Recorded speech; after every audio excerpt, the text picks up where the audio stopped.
Это мой 4-й раз в Барселоне, и так получилось, что когда-то именно с этого города я начала знакомство с Испанией, и уже много лет считаю его своим любимым. Барселона в этом маршруте была перевалочным пунктом перед моей основной целью — деревушкой Тоса-де-Мар.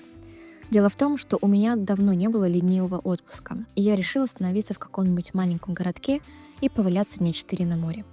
Бойтесь своих желаний. Забегая вперед, скажу, что я получила все, что хотела. Полную изоляцию от внешнего мира, которой, как оказалось, я не была готова. Но об этом потом. К чему этот экскурс? Извините, но это не гайд по Барселоне. Это влог о моем трипе в Тоса-де-Мар. Я уже в Барселоне. Сзади меня Саграда Фамилия. Сижу на лавочке, потому что уже не могу ходить. Жду заселения в хостел, у нас 3 часов, сейчас 2 доходит. Очень хочется спать, очень хочется в душ. Идет дождь. Не знаю, какое-то сегодня у меня вообще плохое настроение. Как и вчера, в принципе. Может быть, потому что уехала Вероника, я осталась одна. Может быть, потому что слишком много переездов. И с людьми как-то мне знакомиться сейчас не хочется, если честно. Поэтому будем снова заряжать внутреннюю батарейку и смотреть Барселону. Храм Святого Семейства или Саграда Фамилия — это символ Барселоны. Его начали строить больше 100 лет назад, и он до сих пор не закончен. Архитектор Антонио Гауди посвятил этому проекту почти всю свою жизнь, и храм все еще строит по его идеям. Это мой хостел в Барселоне, хороший и чистый. Я жила в комнате на 4. Соседи у меня все были мальчики. Парни оказались очень милые, и мне было очень комфортно с ними. Стараюсь выбрать те хостелы, где есть возможность закрыться и изолироваться от своих соседей. Терраса на крыше хостела, а вон там, если приблизить, Тибидаба — самая высокая точка Барселоны. Гора Тибидаба называется так от латинской фразы «Тиби-даба» — «тебе-дам». На вершине находится храм и старый парк аттракционов с видом на весь город. Советую туда съездить. Надела наушники, давайте погуляем вместе.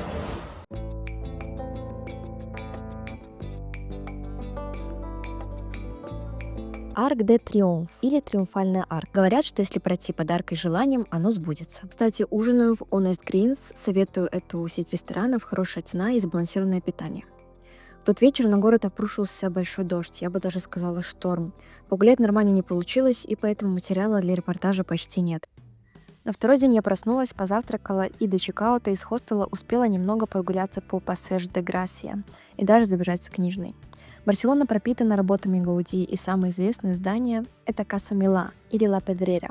Ее волнистые стены и кованые балконы делают ее похожей на каменную волну. А это Каса Батло, или самый причудливый дом Гауди. Фасад словно покрыт чешуей дракона, а балконы выглядят как кость.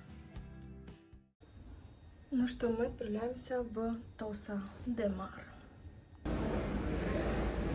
Я направляюсь в Тоса-де-Мар, небольшой курортный городок на побережье Коста-Брава, в 90 километрах севернее Барселоны. Из Барселоны в Тосу можно добраться только на автобусе или машине.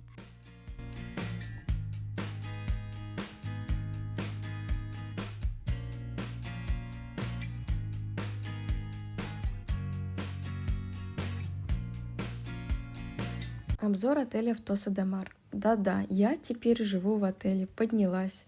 Итак, у меня комната на одного. Сразу меня поразило то, что я отвыкла от отелей, и сервис, конечно же, вау, классно.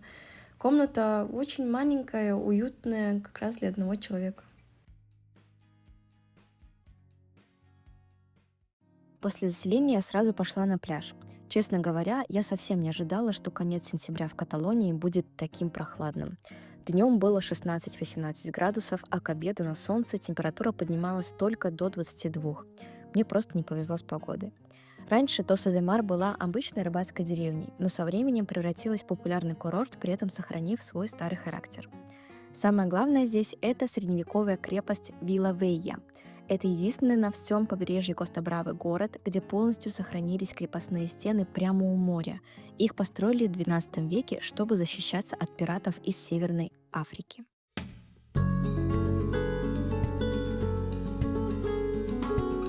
Если вы раньше не были в Испании, старые улочки Тосы вас точно впечатлят своим шармом. Прогуливаясь по ним, понимаешь, что это настоящая старая Испания. Узкие каменные переулки, дома с характером, крепость на скале и море прямо под ней. Знаете, немножко страшно гулять тут одной.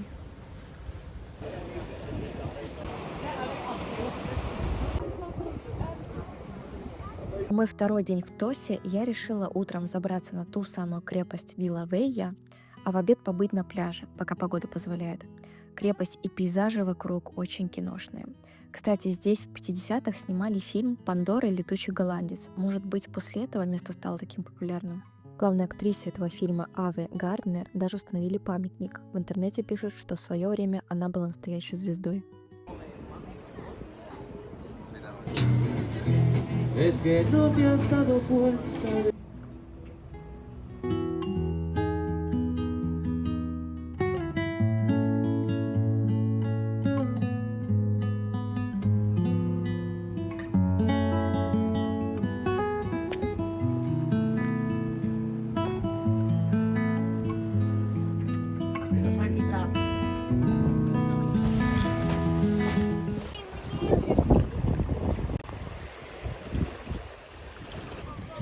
Сегодня второй день в Тоса-де-Мар. Я снимаю таким образом, потому что много девушек загорают топлес, и я как бы не хочу их светить. Сегодня утром было 18 градусов, сейчас 20-21. Слава богу, выглянуло солнце. Я решила все-таки пойти на пляж, позагорать, и я даже сейчас искупнулась. Вода максимально холодная, очень холодно сидеть, но с другой стороны надо закаляться. Сейчас, когда выглянуло солнце, намного больше людей вышли. Но вода прям холодная.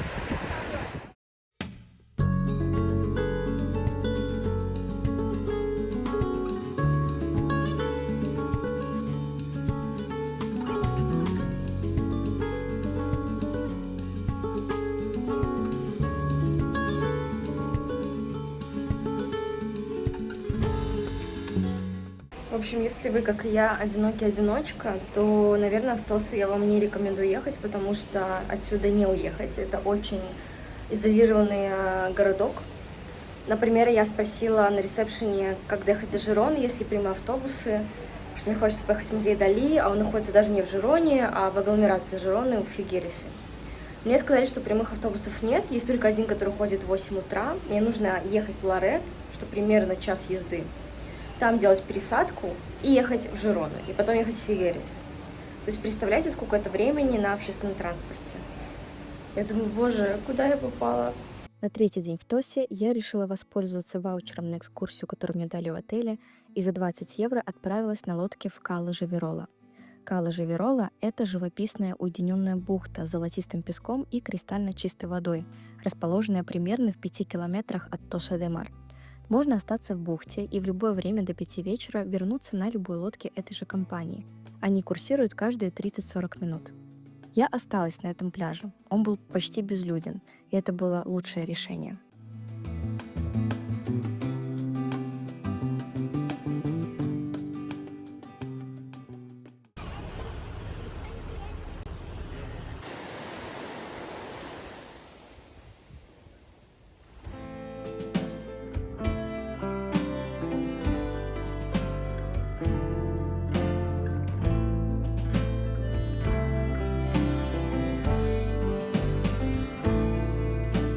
Бухта оказалась почти безлюдной, что придавало особого шарма этому месту. Несмотря на холодную для пляжного отдыха погоду, я 2 раза поплавала и так попрощалась с морем и закончила свой купальный сезон в 2025 году. С возрастом я начала замечать, что меня все больше тянет к природе. Если раньше я бы выбрала очередной город, то сейчас горы, океан или море без раздумий. У меня даже есть мечта снять автодом с парнем или мужем и попутешествовать на нем по какому-нибудь побережью. Это даже не мечта, это цель, и это будет. Так что когда-нибудь вы увидите влог из такого путешествия.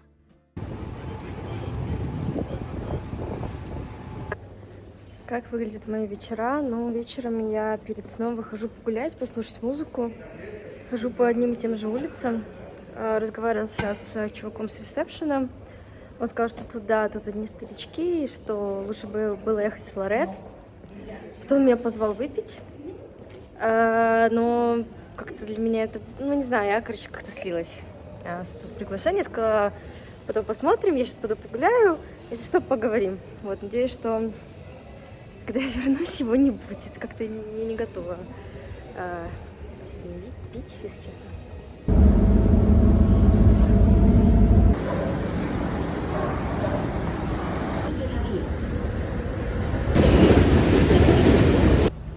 общем, сегодня 4-й день, когда я в Тусе де Мар. Я решила быть не в Тосе, а поехать в музей Дали, в который очень хотела поехать.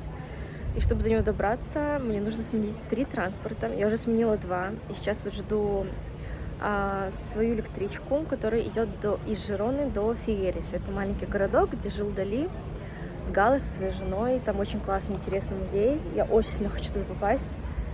И жертвуем временем на вот такую долгую поездку. Мой сегодняшний маршрут выглядит примерно так. Возможно, кто-то из вас заметил, что я называю город Фигерес, а на карте он может быть подписан как Фигерас. Фигерес – это официальное название на каталонском, а Фигерас – это уже кастильский вариант, который тоже иногда можно встретить. Я уже приехала в Фигерес, и мы идем в музей Дали. Надеюсь, что я смогу купить на месяц билет. Фигерес – это небольшой город на севере Каталонии, который больше всего известен как родина Сальвадора Дали. Здесь живет около 50 тысяч человек. Я уже побывала примерно в 19 городах Испании и могу сказать, что Фигерес – это типичный испанский город. Он мне чем-то напомнил Аликанте. Основная причина, почему сюда приезжают, это музей-театр Дали. И как раз туда я сейчас направляюсь. Музей-театр Дали сложно назвать просто музеем. Это скорее отдельный мир, который Дали буквально построил внутри театра, разрушенного во время гражданской войны в Испании. Это был его главный художественный проект и одновременно подарок городу Фигерес, в котором он родился и вырос. Он задумал его не как обычную выставку своих работ, а как полностью погружающее пространство, где ты буквально оказываешься внутри его мира и сознания. Здесь нет привычной логики музея. Все странное, символичное, местами даже немного хаотичное. Картины, оптические иллюзии, скульптуры, комнаты с сюрреалистическими инсталляциями – все это он сам собирал и проектировал сам. И важный факт – Дали похоронен прямо здесь, внутри музея, в его основании. Он завещал сделать так, чтобы люди буквально ходили по месту его захоронения. Сейчас вы можете увидеть впереди портрет Линкольна, который при приближении изменяется в обнаженную Галу. А это эскиз-декорация для балета «Лабиринт». Также один из известных экспонатов музея – это портрет скандальной голливудской звезды Мэй Уэст, который можно увидеть только через линзу, поднявшись по лестнице. Человек здесь показан как пространство, его можно разобрать на предметы и собрать обратно как образ. Идея простая и странная одновременно. Человек может быть не телом, а целым миром ассоциаций и образов. Отдельная большая часть его жизни и творчества связана с его женой Гала Дали. Она была его музой, вдохновением и, по сути, человеком, который сильно влиял на его жизнь и художественное направление. Гала – русская по происхождению, ее настоящее имя Елена Дьяконова. Она родилась в Казани, но большую часть жизни провела в Европе. С Дали она познакомилась в 1929 году и с этого момента стала его музой и главной женщиной в жизни. Мадонна из Порт-Легато. Картина, в которой Гала представляется в образе Богородицы. Дали наполняет ее множеством символов, превращая личную любовь и место их жизни в Порт-Легате в почти сакральное пространство.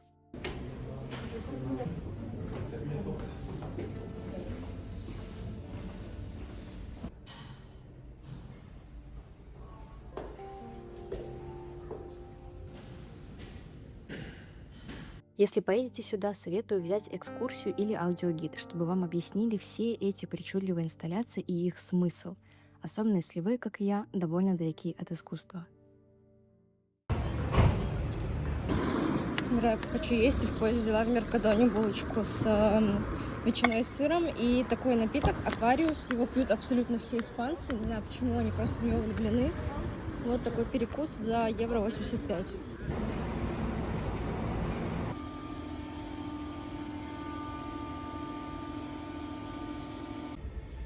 Сегодня пятница, я выселяюсь из отеля и еду обратно в Барселону. Буду один день жить снова в хостеле. Сейчас жду свой автобус, потому что чекаут у меня был слишком рано.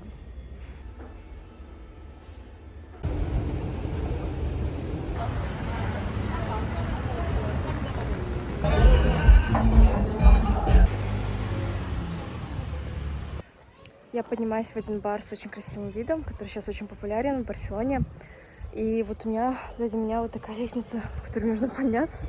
Я уже зашла по холму, очень тяжело, но смотрите, уже какой вид. Сальс Терраса Бар Монджуик – это очень необычное место с видом на весь город. Оно находится прямо на территории общественного бассейна Piscina Municipal de Montjuic, который построили к Олимпиаде 92 года. Изначально это был чисто спортивный объект, но со временем его открыли для всех. Я сидела в этом красивом месте, смотрела на город, который сыграл очень важную роль в моей жизни, и словила себя на мысли, что в свои 26 я не имею ни малейшего понятия, что мне делать в этой жизни. Я думала о людях, по которым скучаю, о друзьях, настоящих и бывших. Думают ли они обо мне так же часто, как я думаю о них? Я думала о том, что ты никогда не знаешь, когда в последний раз видишь человека. И как бы хотелось иметь какую-то подсказку, сигнал свыше, чтобы это понять. В таком случае я бы обняла человека сильнее, смотрела в глаза дольше. Я бы постаралась сделать что-то, чтобы задержаться в том моменте, пока это возможно. Люди приходят и уходят, и это необратимо. Но мне так сложно отпускать. Я этому так и не научилась. Сегодня суббота, 27 сентября. Доходит 9 часов утра. Я жду автобус, чтобы поехать в аэропорт в Барселоне. И мы летим, точнее, я лечу с вами в Сантандер.